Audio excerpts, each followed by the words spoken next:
إلا بالله العلي العظيم ربي اشرح لي صدري ويسر لي أمري واحلل عقدة من لساني يفقهوا قولي اللهم علمني ما جهلت وذكرني ما نسيت أما بعد. Yang dikasihi tuan-tuan imam, tuan-tuan Bilal, tuan-tuan Siap, pengusi surau, ahli jawatan kuasa surau, para asatizah, para alim ulama, tuan-tuan guru, hadirin hadirat muslimin muslimat ini kasih Allah sekalian. Alhamdulillah, syukur kita kepada Allah Subhanahu wa taala dengan limpah kurnia waktu yang Allah berikan kepada kita dapat sama-sama kita hadir untuk solat maghrib berjemaah. Seterusnya Allah masih memberikan keizinan sebahagian daripada kita untuk duduk terus lepas maghrib mendengar kuliah tazkirah maghrib. Moga-moga ia menjadi pemberat timbangan kita ketika mana kita dihisab oleh Allah Subhanahu Wa Taala di hari akhirat kelak nanti, insya-Allah. Amin. InsyaAllah pada malam ini kita akan sambung pengajian kitab kita. Saya menggunakan sebuah kitab yang cukup masyhur bagi mazhab kita, mazhab Syafi'i, iaitu Al-Majmu'. Al-Majmu', kitab Al-Majmu', syarah kepada Al-Muhazzab, karya agung Al-Imam An-Nawawi dan mazhab kita. Yang mana kitab ini dia tebal, berjilid-jilid. Saya ambil tajuk, satu tajuk besar, iaitu berkaitan dengan solat Jumaat. Salah satu tajuk lah. Solat tu ada banyak tajuk dia. Kita ambil satu tajuk solat Jumaat. Jadi kuliah kita yang terakhir di sini ialah pada 8 hari bulan 1 yang lalu. Mengikut catatan dan buku saya ni lah. 8 bulan 1 kita berada pada muka surat 156. 156. Kita membicarakan tajuk tajuk berkaitan para jemaah beredar semasa solat Jumaat didirikan. Habis lagi tajuk ni. Tajuk ni kita membicarakan tentang jemaah beredar semasa solat Jumaat didirikan. Sebelum ni kuliah-kuliah yang lalu kita bicarakan tentang tengah khutbah. Khutbah dia pakat keluar kan. Ni tajuk ni membicarakan tentang jemaah beredar, dia keluar ketika mana solat Jumaat didirikan. Time khutbah ada, semua cukup, semua jemaah 40 orang kan, atau berlebih. Tapi bila time mulanya solat Jumaat, habis aja, Bilal qamat aja pakat keluar kan. Tu cerita dia. Time semasa solat Jumaat didirikan. Ada dia punya kalam musannif kitab ni. Kemudian ada beberapa penting lah. Kita tengok bullet point itu. Dia katakan, jika imam, ni kata pengarang, dia kata jika imam takbiratul ihram dengan bilangan ahli Jumaat yang cukup, itu 40 orang, kemudian mereka beredar daripadanya, maka dalam persoalan ini terdapat 3 qaul, ada 3 pendapat. Yang pertama, jika bilangan itu menjadi kurang daripada 40 orang, solat Jumaat tak sah. Satu. Kerana bilangan 40 itu syarat kepada sah solat Jumaat. Itu yang pertama. Okey, yang kedua, jika tinggal 2 orang bersama imam, ni dia punya qaul lah, pendapat. Yang pertama dia kena 40 orang. Kurang dia tak sah. Pendapat yang kedua dia kata, jika tinggal 2 orang sama dengan imam pun sah juga. Yang ketiga, jika tinggal seorang bersama dengan imam, sah juga. Itu kita bincangkan pada kuliah yang lalu. Kemudian ada kalam daripada Al-Muzani, dia bawakan pendapat, dia kata tinggal seorang, dia bawalah dalil lain yang kalam Al-Imam Syafi'i. Dia kata jika tinggal seorang, maka boleh disempurnakan solat Jumaat itu. Ada pendapat Imam Syafi'i. Kemudian yang kedua, Imam Muzani dia sebut, jika sempurna dapat 1 rakaat, rakaat kedua baru dia kira. Kalau 1 rakaat, rakaat pertama takbiratul ihram aja, imam takbiratul ihram aja, tiba-tiba jemaah lagi. Itu tak dapat Jumaat. Tapi kalau dia dapat 1 rakaat, rakaat kedua baru jemaah keluar, itu dia kira Jumaat. Okay. Itu kita bincangkan pada kuliah yang lalu. Okay. Kemudian kita tengok kat sini. Muka surat 156 ni. Tajuk kecil di bawah tajuk ni kata, syarat 40 ahli Jumaat mendengar khutbah. Kata pengarang dia kata, ketahuilah bahawa bilangan 40 orang ahli solat Jumaat adalah suatu syarat bagi kesahihan 2 khutbah Jumaat. So, untuk khutbah Jumaat ini, syarat sah khutbah tu cukup 40 orang dengar khutbah itu dengan sempurna. Maksudnya dengar rukun-rukun khutbah lah. Kita dah bincang dah tentang rukun dia ada berapa, semua kita dah bincang lah yang lalu. So, dari sudut rukun tu memang 40 orang tu dia dengar, dia kata. Oleh itu disyaratkan mereka mendengar rukun-rukun khutbah sebagaimana yang saya akan terangkan sekarang insya-Allah taala, dia kata. Lantaran itu jika bilangan tersebut hadir, kemudian mereka beredar. Dia kata. Sebelum khutbah dimulakan, dia kata. Maka tidaklah harus dimulakan khutbah sehingga 40 orang jemaah yang cukup syarat berhimpun untuk mendengarnya. Jadi maksudnya kalau khatib itu dia kena tunggu tengok cukup 40 orang baru boleh on khutbah. Tapi kalau kira tengok ada 35, 36 tak cukup 40 ni tunggu dah. Tunggu cukup biasa pernah pergi ke Sabah tu. Sabah macam itulah. Tuan kau pergi tempat masjid yang biasa-biasa sebab Islam dia tak berapa kuat lagi Jadi ada tempat kita pergi tu untuk tunggu. Masuk waktu dah azan. Tunggu lama ni tunggu. Rupanya tunggu jemaah tak cukup 40 orang. Bismillah. Okey Habis itu syarat dia kata 40 orang dengar khutbah. Kemudian baru dia masuk, para jemaah beredar ketika khutbah disampaikan, dia kata. Tajuk ni dia bawa balik Okey. Jika mereka beredar ketika khutbah disampaikan, maka rukun khutbah yang dilakukan semasa ketiadaan mereka tidak boleh diambil kira tanpa khilaf. Maksudnya, kalau khutbah, mula khutbah tiba-tiba ada jemaah yang keluar. Yang jemaah itu dia mencukupkan 40 orang. Maka dia kata khutbah tu jadi tak boleh diambil kira. Ini berbeza daripada persoalan beredar semasa solat Jumaat. Dia beza isunya dengan keluar dalam solat Jumaat. Kita ni kita bincang ni ketika solat Jumaat. Sebab itu kuliah lepas kita dah cerita dah sikit dia punya kerangka dia. Ini dibawa tajuk tu supaya ada perimbangan di antara dalam khutbah dan juga dalam solat Jumaat, dia kata. Okey. Ini berbeza daripada persoalan beredar semasa solat Jumaat didirikan. Maka padanya terdapat 5 qaul yang telah disebutkan sebelum ni. Itu saya sebut tadi ada 5 qaul, dia kata. Kemudian kata pengarang, para ashab ni maksudnya ulama-ulama dan mazhab kita membezakan antara dua persoalan ini dengan alasan bahawa setiap orang jemaah mengerjakan solat Jumaat untuk dirinya sendiri. Ulama-ulama dan mazhab Syafi'i dia bezakan isu orang keluar dalam khutbah dengan isu orang keluar dalam solat Jumaat. Dia bezakan. Tak sama hukum dia. Kalau dia keluar dalam solat Jumaat untuk diri dia, dia yang keluar.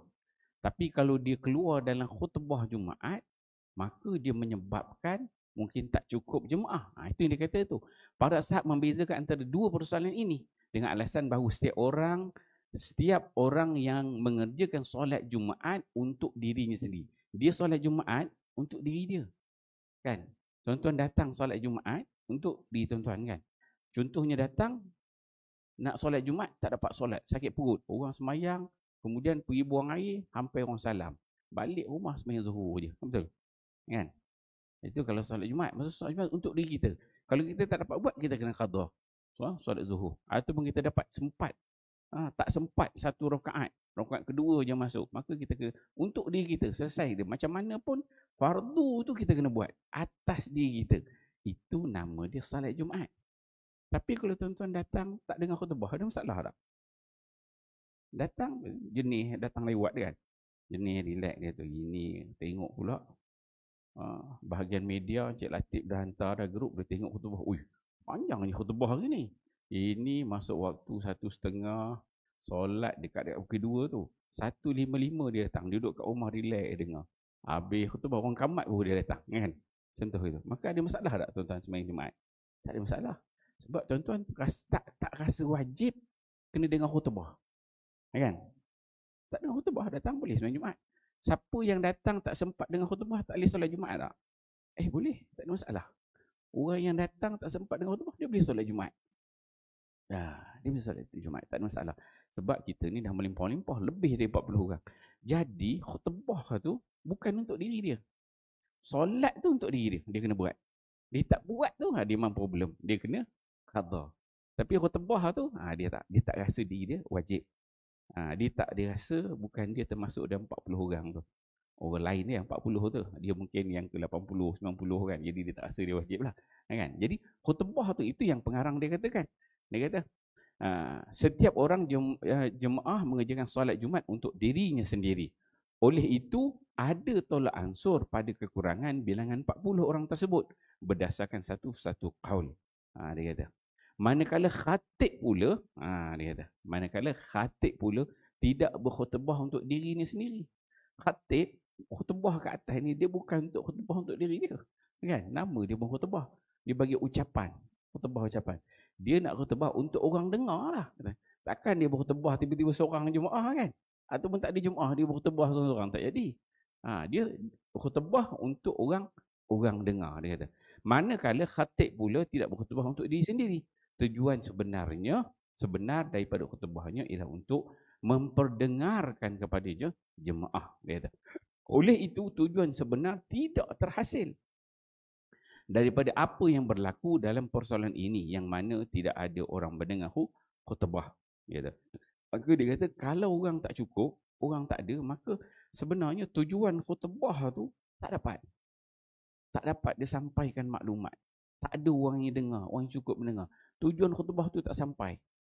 Sebab imam dia bukan berkhutbah untuk diri dia. Dia khutbah untuk jemaah yang datang dengar. Berbeza dengan makmum. Makmum tuan-tuan datang, kita untuk diri kita. Kita dengar khutbah tu, tuan-tuan datang tidur ke kan. Tergolek dengar ataupun tengok mata tengok je kan. Tapi sebenarnya otak melayang kan. Tapi sebenarnya tuan-tuan datang untuk solat Jumaat, selesaikan fardu kita. Berbeza dengan khutbah. Khutbah ni untuk jemaah. Maka dia kata kat sini, kalau tak ada orang dengar khutbah, maka khutbah itu tidak sah. Dia kata, kan? Kalau tak cukup quorum 40 orang, khutbah itu tak sah. Sebab dia bukan untuk khatib. Okay. Seharusnya jika mereka kembali sebelum senggang itu panjang. Dia kata. Ini tajuk ni jemaah beredar ketika khutbah disampaikan. Dia katakan. Okey, seharusnya jika mereka kembali sebelum senggang itu panjang, maka imam membina. Maksudnya teruskan atas khutbahnya yang telah disampaikan sebelum mereka beredar. Maksudnya gini, jika mereka kembali sebelum senggang itu panjang. Maksudnya tengah khutbah ada jemaah keluar. Jemaah keluar. Kemudian imam bila jemaah keluar dah tak cukup dah ahli jemaat itu. Tak cukup 40 orang. Imam dia teruskan khutbah yang telah disampaikan sebelum mereka beredar, dia kata. Okey.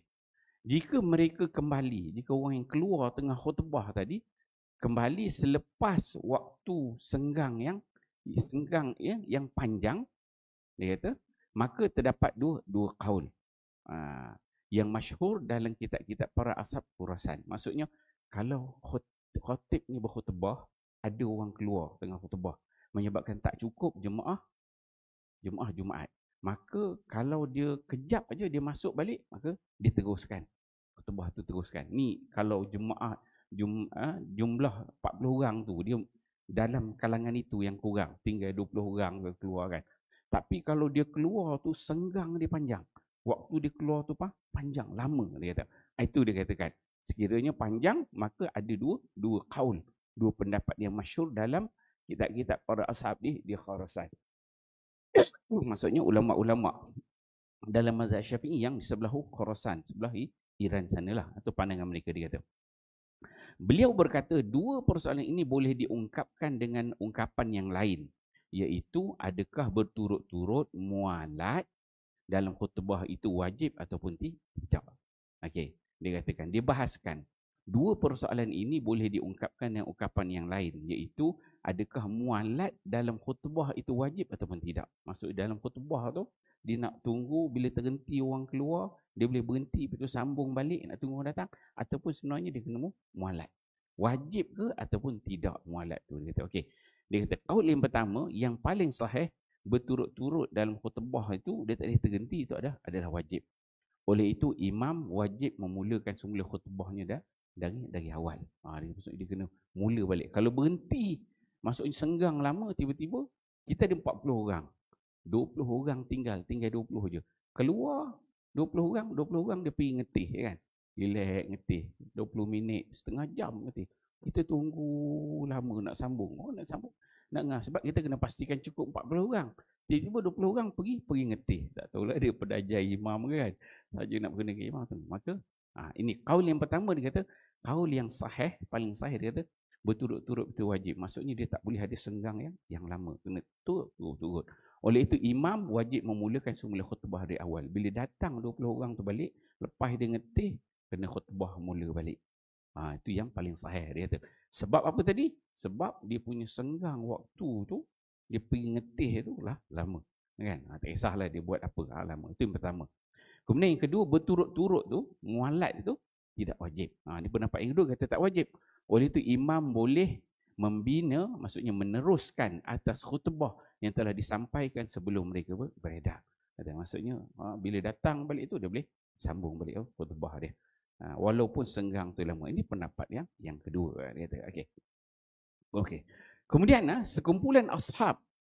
Sekumpulan pula. Ini kita dah bicara ni, saya tak tahu tuan-tuan boleh follow ke tak ni. Pada kuliah yang lepas ni disambung ni isu ni. Kemudian sekumpulan daripada ulama dan mazhab Syafi'i pula membina dua qaul ini atas persoalan adakah dua khutbah itu gantian kepada dua rakaat. Maksudnya kenapa para ulama ni dia membicarakan isu dua khutbah itu. Dua khutbah pertama dengan khutbah yang kedua tu. Nak diteruskan ke ataupun diberhenti, dia ambil kira apa sebenarnya? Nilai dua khutbah Jumaat tu. Khutbah pertama dan khutbah kedua, apa nilai dia? Maka kata pengarang, sekumpulan ulama, ashab dan mazhab kita, dia membina dua pendapat ini atas persoalan adakah dua khutbah itu merupakan gantian kepada dua rakaat salat. Kan? Sebab kita sepatutnya solat zuhur 4 rakaat. Maka bila dibuat khutbah dua, khutbah pertama, khutbah kedua, seolah itu adalah rakaat pertama, rakaat kedua. Lepas tu solat Jumaat lagi dua rakaat. So dikatakan sekumpulan ashab membina dua qaul ini atas persoalan adakah dua khutbah itu gantian kepada dua rakaat solat. Maka wajiblah memulakan semula khutbah tersebut. Itu yang dia kata. Kalau dia keluar, ambil kira kalau benda tu pendapat ulama yang memberikan pandangan bahawa dua khutbah itu seperti dua solat Jumaat yang pertama itu, atau dua khutbah itu bukanlah gantian kepada dua rakaat solat, maka tidaklah wajib memulakan semula khutbah tersebut. Itu perbahasan. Mereka berkata tidak ada perbezaan antara luputnya berturut-turut dengan sebab uzur ataupun tanpa uzur pada apa yang telah disebutkan. Maksudnya kalau keluar tu, mungkin katakan keluar pergi ngetih, ini keluar ataupun tak ada uzur. Ataupun dia keluar tu dia ada keuzuran, tapi dia mengganggu je jemaah. Sama ada sebab uzur ataupun sebab tak uzur, maka hukum dia tetap sama dia kata. Jika para jemaah yang beredar pada kali pertama itu tidak kembali dan orang lain pula datang, maka wajiblah dimulakan semula khutbah kedua itu. Sama ada senggang itu pendek ataupun senggang itu panjang tanpa khilaf. Tadi dia kata 20 orang keluar, 20 orang yang sama patah balik. Tapi kalau berbeza pula, kita ada 40 orang. 20 orang keluar. Keluar tu dia memang keluar betul. Dia tak datang balik. Kemudian datang 20 orang, tapi orang lain. Orang lain yang datang 20 orang. Maka dia kata kalau orang lain yang datang 20 orang yang menggantikan kurang tadi, maka dia kata tidak ada kompromi. Kena repeat balik khutbah tu pada mula. Pada mula tu khutbah balik. Mula balik pada mula khutbah. Tak kisahlah senggang tu pendek ke ataupun panjang, tapi kalau dah orang lain, dia jadi takut. Jadi maksud dekat sini kita kena faham, dengar khutbah tu kena 40 orang yang sama. Rukun khutbah tu kena dengar semua. Kan? Tu baru clear, betul? Cukup syarat dia. Tapi kalau dia kurang tukar orang, dia tak terima dia kata. Okey. Kemudian tajuk dia letak. Para jemaah beredar selepas selesai khutbah. Ini tadi para jemaah beredar ketika khutbah disampaikan. Okey, sekarang ni para jemaah beredar keluar selepas selesai khutbah. Tadi tengah khutbah kan? Tak habis khutbah. Ini apa pula? Bagaimana pula hukum kalau jemaah beredar selepas habis khutbah. Habis khutbah je, Bilal nak kamat. Bila Bilal kamat, orang duduk rapatkan saf, dia tu keluar. Keluar tinggal 20 orang. Kan? Khutbah dia dengar sampai habis kan. Okey, bagus. Habis khutbah selesai, tengok tu semayang. Tengok tu semayang dia keluar. Jemaah keluar. Tinggal 30 orang. Tak cukup 10 orang. Macam mana? Itu nak bahas dia. Para jemaah beredar selepas selesai khutbah. Sebelum semayang. Dia kata. Adapun jika mereka beredar selepas selesai khutbah, maka ni nombor 1 dia kata, jika mereka kembali sebelum senggang itu panjang, hendaklah imam mengerjakan solat Jumaat dengan khutbah tersebut tanpa khilaf. Persoalan ini disebutkan oleh pengarang sejenak selepas ini. Okey, yang pertama dia kata, jika kita ada 40 orang semayang, kemudian Bilal kamat. Bila Bilal kamat, 10 orang sakit perut. Kan? 10 orang sakit perut, keluar pergi tandas. Dia kata, keluar pergi tandas, senggang tu tak lama. Jarak masa dia keluar tu tak lama. Kejap aja dia kata. Maka imam, dia boleh tunggu. Kemudian, bila jemaah cukup 40 orang, baru dia semayang. Dan dia semayang, dia guna khutbah tadi. Ini isu dia. Khutbah yang dah dia baca tu, 2 khutbah tu, adakah valid ataupun tidak? Sekiranya makmum sebahagiannya keluar bila nak salat, kan? Adakah valid ke tidak? Maka dia kata jika 10 orang keluar kemudian dia datang balik tapi senggang dia tak lama, maka imam dia boleh semayang guna khutbah yang 2 tadi dia dah baca tadi, itu valid. Itu yang pertama. Okey. Kemudian yang kedua dia kata, jika mereka kembali 10 orang yang keluar tadi tinggal 30 selepas senggang yang lama, waktu yang lama, dia kata, maka dalam persoalan ini, kalau dia keluar lama, terdapat khilaf. Terdapat khilaf yang terbina atas pensyaratan berturut-turut mualat. Sebab antara khutbah dengan salat Jumaat tu, dia kena mualat. Dia tak boleh ada satu senggang waktu yang lama, dia kata. Maka dia kata kat sini, persoalan ini terdapat khilaf yang terbina atas pensyaratan berturut-turut mualat antara khutbah dan salat. Dalam persoalan ini terdapat 2 kaul, 2 pandangan yang masyhur. Okay. Yang pertama, kaul yang paling sahih antara 2 kaul ini iaitu kaul jadid al-Imam Asy-Syafi'i. Imam Syafi'i ini ada 2, kaul qadim dan kaul jadid. So pendapat dia yang baru, yang kat Mesir, yang lama dekat Baghdad. Kaul jadid dia berturut-turut antara khutbah dan solat itu disyaratkan menjadi syarat. Itu kaul yang paling sahih, dia kata. Oleh itu berdasarkan kaul jadid dia ini, solat Jumaat itu tidak harus dan tidak sah dengan khutbah tersebut. Maksud dia yang pertama, tiba-tiba habis khutbah, Bilal kamat. Bila Bilal kamat, kita ada 40 orang. 10 orang keluar, tinggal 30. Tinggal 30 tunggu lama. Lama tu dia uruf, kebiasaan dia. Orang rasa memang lama lah. Apa lambat sangat ni kan? Lama. Yang mana dia dah melebih uruf. Kalau kita katakan keluar, pergi tandas ke kan? Dalam 3-4 minit tu kita tunggu. Ini keluar sampai setengah jam. Ini bukan biasa, luar biasa. Bukan kebiasaan orang keluar kan? Maka ikut pendapat yang pertama tadi, bila dia datang balik, kan, lepas setengah jam, maksudnya imam kena khutbah balik. Sebab dah terputus mualat itu tadi. Mualat di antara khutbah dengan salat tu dah terputus. Sebab senggang dia tu terlalu lama. Kan? Terlalu lama. Jadi yang lain 30 orang ni tunggu lah. Nak semayang Jumaat macam mana? Tak cukup orang kan? Duk imam pun duk tunggu kan? Tunggu kawan ni. Lepas setengah jam baru datang. Lepas setengah jam, khutbah balik lah. Kan? Sebab dah terputus. Khutbah tu dah tak valid. Kan? Sebab senggang dia lah lama. Itu pendapat yang kaul yang paling sahih. Okey. Kemudian yang kedua, ia tidak disyaratkan. Dia tidak disyaratkan. Maksudnya ada pendapat yang mengatakan dia tak perlu mualat. Antara khutbah dan juga salat Jumaat itu dia tak perlu mualat. Mualat ni maksudnya lepas satu. terus menerus. Dia tak ada mualat. Kalau pendapat yang kedua, ia tidak disyaratkan. Mualat itu tidak disyaratkan berturut-turut itu. Oleh itu berdasarkan kaul ini, imam hendaklah mengerjakan solat Jumaat dengan khutbah tersebut. Kan? Kalau dia berpegang kepada pendapat yang kedua ini, maka dia boleh solat. Itu pandangan yang kedua. Tapi yang paling sahih yang pertama tadi. Tapi dia ada pendapat yang kedua. Maksudnya kalau berlaku masa tu imam, dia boleh pertimbangkan. Ni lama ni. Tunggu setengah jam baru sampai.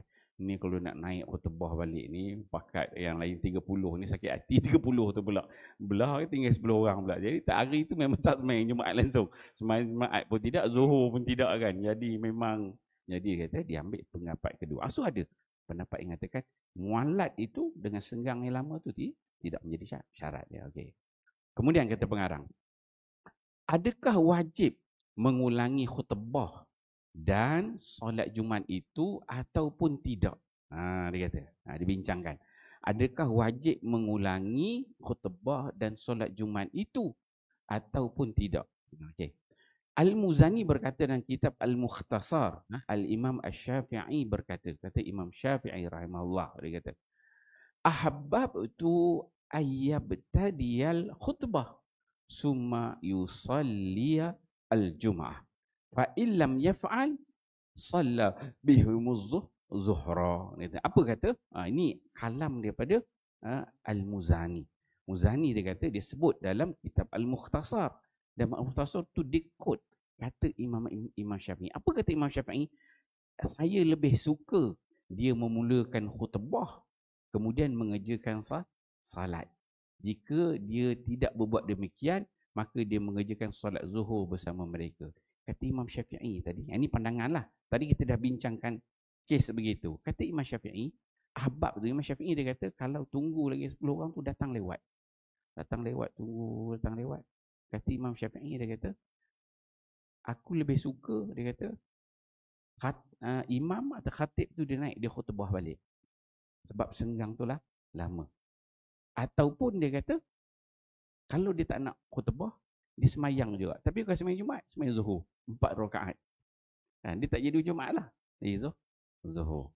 Itu kalam Al-Muzani yang dikot pada kata-kata Imam Syafi'i. Dia kata, para ashab kita rahimahumullah berselisih pendapat tentang maksud kata-kata Imam Syafi'i ini atas 3 wajah yang diceritakan oleh pengarang selepas ini dan oleh para ashab. Ketiga-tiga wajah ini adalah masyhur. Maka kalam yang disebut oleh Al-Muzani ini, para ulama dan mazhab kita dibahaskan. Sebenarnya macam mana? Dia kata, dia dah baca macam keliru pula ke situ. Okey. Yang pertama, wajah yang pertama. Ini wajah yang paling sahih, dia kata. Antara ketiga-tiga wajah ini dan merupakan pegangan Ibnu Surash, Al-Qafal, majoriti ulama dan mazhab kita, dia kata imam wajib mengulangi khutbah. Ini cerita senggang lama tadi. So ini maksudnya Imam Syafi'i dia dah ada pandangan dia. Kemudian ulama-ulama bawah mazhab itu nak bincang. Ni ada kata gini, ni kata gini, ni kata gini, kalau senggang lama. Dia kata wajah paling sahih antara ketiga-tiga wajah ini dan merupakan pegangan Surash, Qafal, majoriti ulama dan mazhab kita, dia kata imam memang wajib kena ulang khutbah. Kemudian baru dia mengerjakan salat Jumaat bersama dengan jemaah tadi. Kerana dia mampu berbuat demikian. Kerana dia kata apa? Imam dia mampu, dia boleh buat khutbah balik. Kalau dia naik, dia baca rukun, dia bukan banyak, sikit je dia baca rukun. Baca rukun, habiskan rukun semua, kejap aja. Nak ambil yang itu, dia kata, wajib ulang. Mereka juga berkata sebenarnya apa yang dikatakan oleh Imam Asy-Syafi'i ialah aujabtu. Dia kata, saya mewajibkan. Maksudnya, kalam Imam Syafi'i yang katakan ahbab tu, so ulama-ulama dan mazhab Syafi'i dia rasa macam keliru. Betul ke dia katakan hanya lebih suka ataupun sebenarnya benda tu Imam Syafi'i dia wajibkan? Maka mari pendapat dalam mazhab Syafi'i, dia kata sebenarnya Imam Syafi'i bukan kata ahbab tu, dia kata aujab tu, aku mewajibkan. Dia kata itu, dia katakan. Mereka berkata sebenarnya apa yang dikatakan oleh Imam Syafi'i ialah aujab tu, saya mewajibkan. Tetapi ia terubah kepada ahbab tu. Tapi dia tersalah cakap ataupun penyalin, tersalah salin ahbab tu. Dia kata saya lebih suka. Sebahagian daripada mereka mentakwil, ni ulama-ulama mazhab Syafi'i pula takwil pendapat tu. Sebahagian daripada mereka mentakwilkan kata-kata beliau dengan berkata, apa yang beliau maksudkan dengan ahbab tu saya lebih suka ialah aujab tu, saya mewajibkan. Gitu. Mereka juga berkata, kata-kata beliau, dia mengerjakan solat zuhur bersama mereka. Dihuraikan dengan maksud apabila waktu sudah sempit. Maksudnya, dalam kalam ni, dia kata, kalau tak nak buat, tak nak ulang solat khutbah tu, maka solat zuhur. Maka, ulama mazhab Syafi'i dia takwil benda tu. Dia kata kalau sebab zuhur tu sebenarnya kalau waktu dah sempit. Tiba-tiba ada 40 orang, 10 orang keluar. 10 orang keluar, tunggu, senggang lama. Asar 4.30, 4.25 tu baru sampai. Tu yang dia katakan. Kalau waktu dah sempit, tinggal berapa minit nak masuk asar dah kan. Dah habis dah kat waktu, maka ketika itu sembahyang zuhur je lah, tak payah nak khutbah. Itu maksudnya ulama-ulama dia bahaskan itu. Dia kata. Itu wajah yang pertama. Okay. Kemudian yang kedua dia kata, wajah yang dipegang oleh Ibnu Ishaq, ni ulama-ulama ada mazhab Syafi'i pula, oleh Ibnu Ishaq, dia kata mengulangi khutbah adalah tidak wajib. Pertama dia kata wajib, yang kedua mengulangi khutbah tidak wajib, tetapi hanya disunatkan sahaja. Dia kata solat Jumaat pula wajiblah dikerjakan. Pendapat yang kedua, dia komen kata Imam Syafi'i tadi, ahbab tu, dia kata itu bukan wajib ulang, tapi sebenarnya maksud dia sunat aja. Tapi solat Jumaat wajib kena buat juga. Jangan buat zuhur, buat Jumaat juga. Itu pendapat yang kedua. Adapun kewajipan mengerjakan solat Jumaat, maka kerana imam mampu mengerjakannya, dia kata. Khutbah pula tidak wajib, kerana dibimbangi mereka akan beredar sekali lagi. Takut khutbah balik, orang ni sakit hati pula kan, keluar balik. Tak jadi, dia kata. Ini dikira suatu keuzuran yang menggugurkan khutbah. Itu pendapat Abu Isa Al-Marwazi pula, dia kata. Kalau ulang balik khutbah, tadi satu benda yang berat, buat sebagai satu keuzuran yang mana boleh menggugurkan khutbah. Itu pendapat yang kedua. Kemudian pendapat yang ketiga, wajah yang dipegang oleh Abu Ali Al-Tabari dan kitab Al-Ifsah, mengulangi khutbah adalah tidak wajib. Tadi dia kata start pada wajib, kemudian dia kata sunat, yang ni pula dia kata tidak wajib. Dia kata solat Jumaat juga tidak wajib, dia kata, tetapi kedua-duanya disunatkan. Dua-duanya disunatkan saja, kerana beramal dengan zahir nas Imam Syafi'i. Dia kata ulang tak wajib, solat Jumaat pun jadi tak wajib, tetapi sunat sahaja, kerana beramal dengan zahir nas, zahir kepada nas Imam Syafi'i yang katakan ahbab tu ayyab tadil. Zahir nas tu dia faham begitu. Itu pendapat. So ulama-ulama dan mazhab Syafi'i dia berbeza pandangan kalau kes berlaku begitu. Kemudian kata pengarang, dia kata wajah ketiga inilah yang paling sahih di sisi pengarang Al-Hawi. Itu ada pula Al-Hawi itu Al-Mawardi yang mengarang kitab Al-Mustazhiri, iaitu Asy-Syashi. Mereka berdua berkata ia qaul majoriti ashab kita.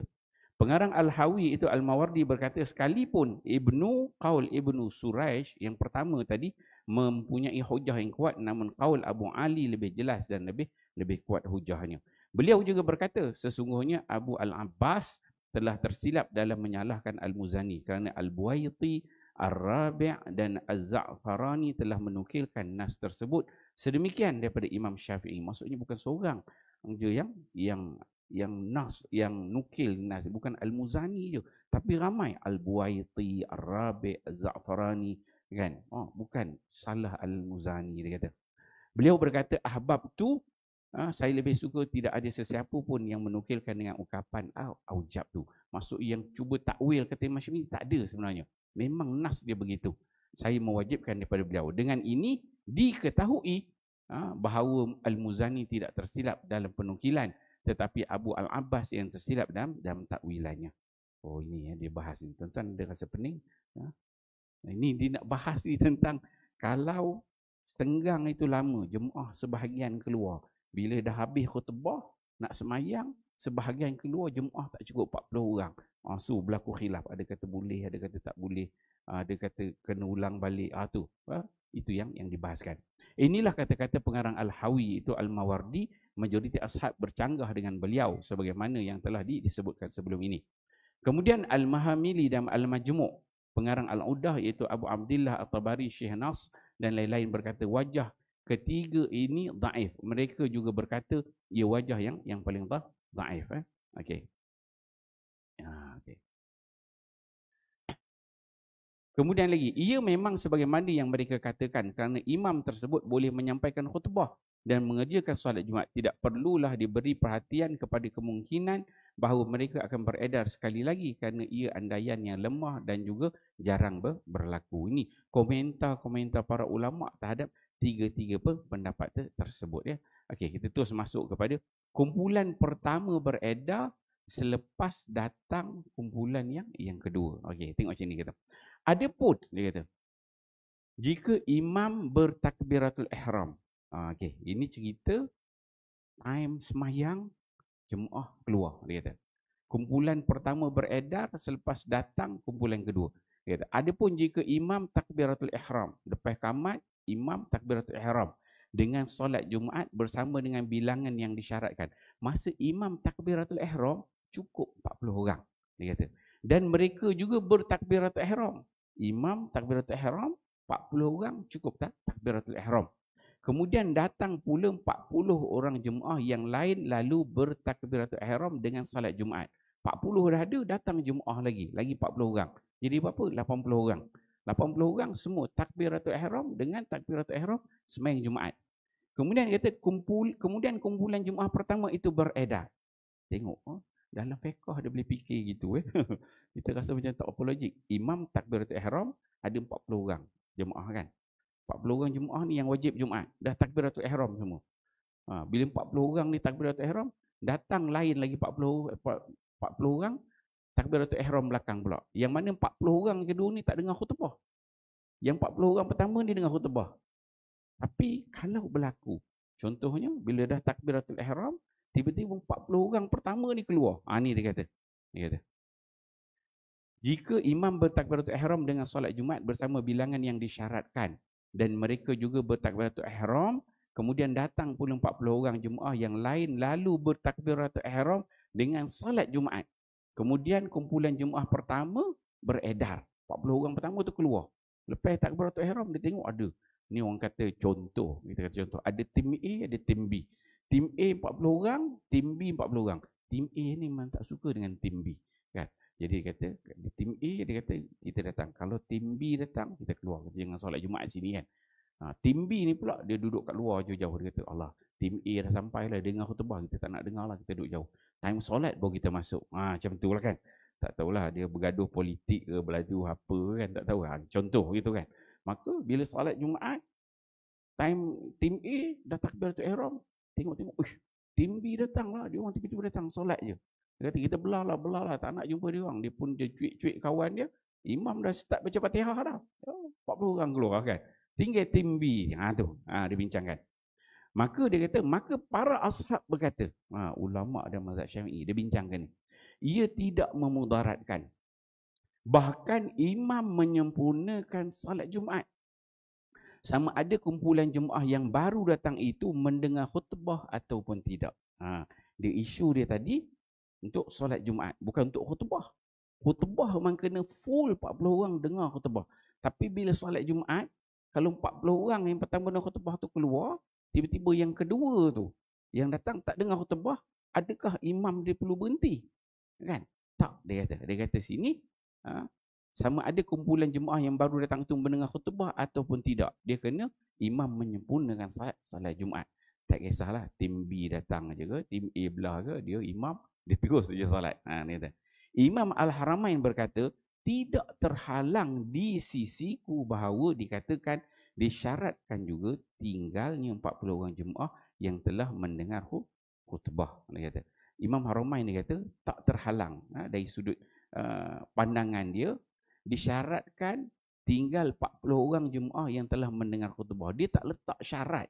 Maksudnya 40 orang tu adalah 40 orang yang dengar khutbah. Itu kata Imam Haramain. Tak dengar khutbah pun tak apa, dia kata. Adapun jika mereka beredar selepas takbiratul ihram, kemudian hadir pula 40 orang jemaah yang bersambung dengan mereka, maka Al-Ghazali berkata, kesahihan solat Jumaat itu berterusan dengan syarat kumpulan jemaah yang baru datang itu mendengar khutbah. Imam Haramain dia tak syaratkan tim B tu dengar khutbah. Tak dengar khutbah tak apa. Imam boleh on terus solat Jumaat walaupun tim A 40 orang keluar kan. Iaitu pendapat Imam Haramain. Tapi berbeza dengan pendapat Al-Ghazali. Ni ulama dia, ulama besar lah mazhab kita. Imam Ghazali dia kata sahnya kata. Kesahihan solat Jumaat itu berterusan dengan syarat kumpulan jemaah yang baru datang itu mendengar khutbah. Kalau ikut Al-Ghazali dia kata tak, yang 40 orang tim B pun kena dengar khutbah. Kalau dia tak dengar khutbah, dia akan merosakkan solat. Dia letakkan sebagai syarat untuk solat Jumaat yang 40 orang tu kena dengar khutbah. Kan? Okey. Habis itu. Itu maksudnya isu yang pertama. Dia ada 3 pendapat sini. Kalau kita tengok kuliah kita yang lalu, dia ada 3 pendapat.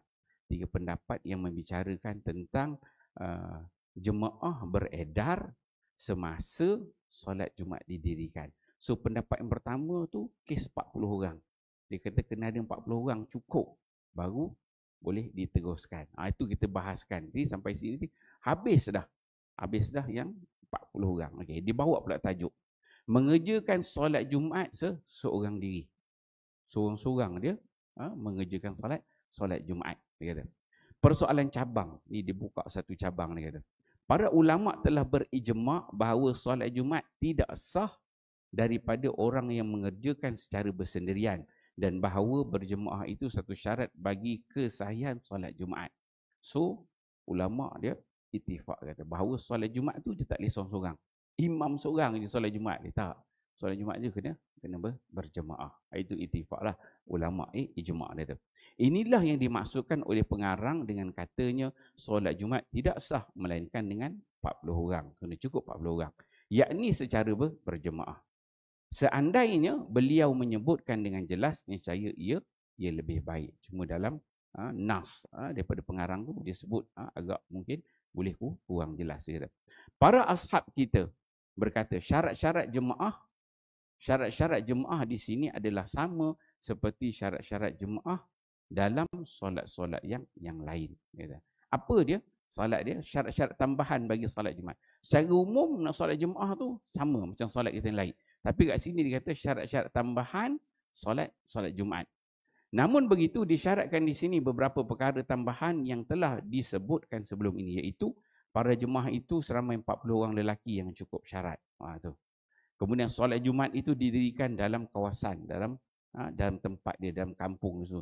Dia didirikan dalam waktunya. Okay. Kemudian sebelum ini juga telah disebutkan banyak persoalan cabang dan beberapa masalah penting yang berkaitan dengan sifat-sifat imam dan juga para makmum dalam solat Jumaat di awal bab sifat para imam dia.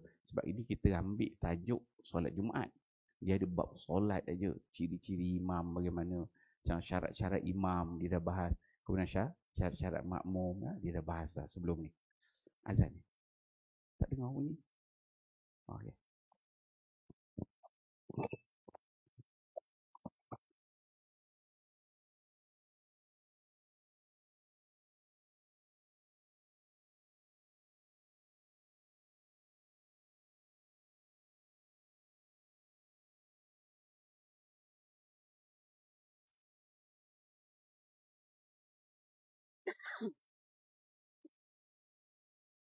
الله أكبر الله أكبر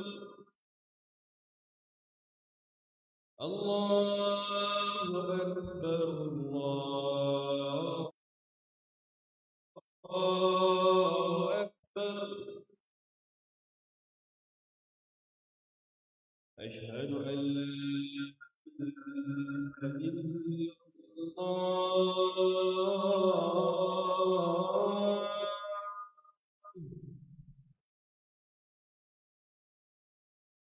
أشهد أن لا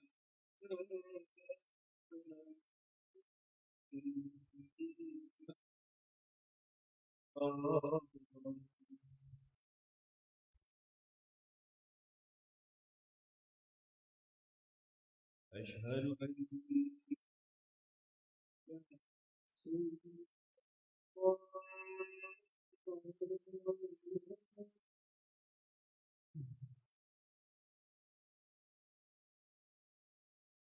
أشهد أن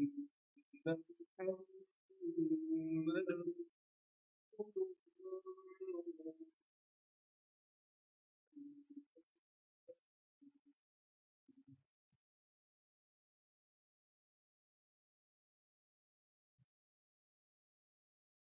حي على الصلاة.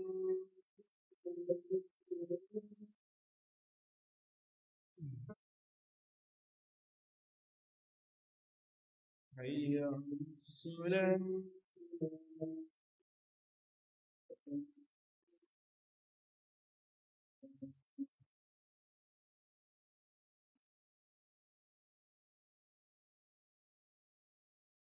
حي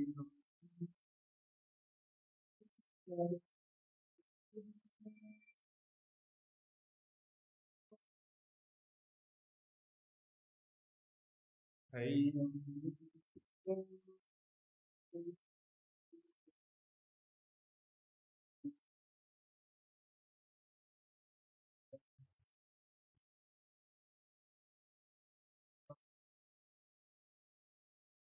الله الله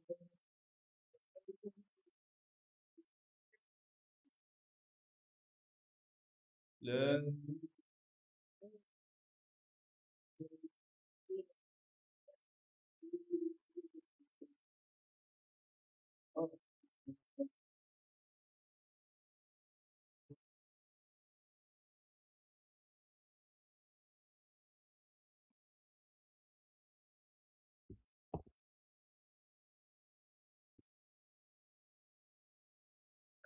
Muslimin-muslimat hadirin hadirat yang dikasihi sekalian.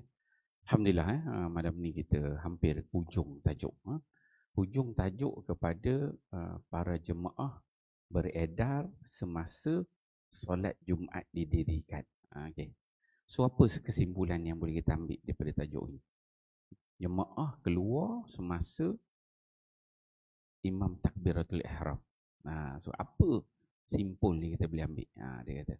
Kita boleh ambil kat sini ada 3 pendapat. Dia kata. Satu, dia kata kalau kurang 40 orang maka tak sah. Imam takbiratul ihram tinggal 30 orang. Dia kata tak sah solat Jumaat itu. Kerana 40 orang tu dia wajib. Wajib syarat untuk solat Jumaat dan wajib itu pada keseluruhan solat Jumaat. Macam subuh juga macam waktu yang lain. Maksudnya daripada khutbah sampai solat Jumaat, mula dia takbiratul ihram sampai salam kena cukup 40 orang tu. Kalau ada kurang tu, dia tak boleh. Tak boleh. Jadi tak sah. Itu yang pertama. Itu qaul. Itulah qaul yang paling sahih dalam mazhab kita. Dan ini qaul ni yang kita pakai. Sebab itu, kalau tak cukup orang tunggu. Kan? Tunggu kan. Cuma dia bincangkan kalau tinggal 2 orang. Kalau 2 orang bersama dengan imam. Jika tinggal 2 orang bersama dengan imam, maka dia nak teruskan solat Jumaat ke tak payah. Ini semua pendapat Imam Syafi'i. Kalau dua. Tinggal 2 orang, dia kena semayang tak? Maksudnya 2 orang makmum dengan seorang imam. Dia kata teruskan juga. Sebab itu dia dah kira jemaah. Kita berjemaah 2 orang. Jemaah kan? 3 orang ni berjemaah. Tinggal Bilal dengan Siak dengan imam kan? Terus juga solat Jumaat. Itu pendapat yang kedua. Qaul Imam Syafi'i. Kemudian yang ketiga, qaul Imam Syafi'i, dia kata jika tinggal seorang aja jemaah, tinggal dia berdua. Maka berdua pun teruskan juga solat Jumaat itu. Kata, sebab itu dikira jemaah. Kan? Ada pendapat dalam mazhab Syafi'i. Tapi yang kita pegang adalah yang standard, yang biasa lah. Kena cukup 40 orang, tak cukup tunggulah. Biasanya khutbah sampai semayang tu cukup. Tapi biasanya benda ni tak berlaku. Tempat kita tak adalah. Tempat kita memang terlebih-lebih sangat kan. Cuma dari sudut ilmunya boleh dibincang itulah. Boleh berlaku begini kan. Kalau berlaku, ada perbahasan. Dan tiba-tiba berlaku, nak ada yang pegang pendapat kedua, ketiga, maksudnya kita tahu, pernah dengar tu, boleh sampai 3 orang pun. 2 orang pun boleh sembahyang Jumaat. Ada pendapat Imam Syafi'i. Jadi kita taklah terus nak salahkan, kita kena dengar selidik. Kan? Boleh kita dah belajar. Okey, sikit lagi. Ada 2 perenggan ni, kita ambil tajuk akhir dia ni. Ada lagi, bagi dia kata, kehadiran dan keizinan sultan untuk solat Jumaat. Kan? Apakah kehadiran dan keizinan sultan untuk solat Jumaat, dia kata. Imam Asy-Syafi'i dan para ashab berkata, kehadiran sultan atau keizinannya untuk mengerjakan solat Jumaat tidak disyaratkan bagi sahnya solat Jumaat. Okey. Untuk sembahyang Jumaat itu sah ke tidak sah, dia tidak menjadi syarat sultan kena datang, satu, ataupun keizinan sultan. Kehadiran, kalau contohnya kan, kalau mungkin zaman kita ni tak berlaku lah. Kita ni ada orang besar-besar kan. Kan? Maksudnya sultan tu memang semayang dekat surau ni kan. Tiap-tiap Jumaat dia datang. Adakah bila sultan tu tak datang, menyebabkan solat tu tak sah? Itu dia kata. Adakah bila sultan tak datang, semayang Jumaat tu tidak sah? Kan? Ataupun bila sultan tak berikan keizinan, maka solat Jumaat tu jadi tak sah. Seolah-olah solat Jumaat itu terikat dengan diberikan sah oleh sultan. Kata. Maka kata Imam Syafi'i, dia kata, kehadiran sultan ataupun keizinannya untuk mengerjakan solat Jumaat tidak menjadi syarat bagi sahnya solat Jumaat. Maksudnya solat Jumaat tu lebih besar daripada sultan. Sultan tu kecil lagi kan.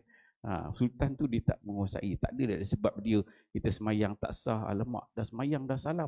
Oh, sultan baru sampai. Semayang balik lah. Tadi tak sah. Tak. Dia tak berlaku begitu. Itu yang pernah. Okey.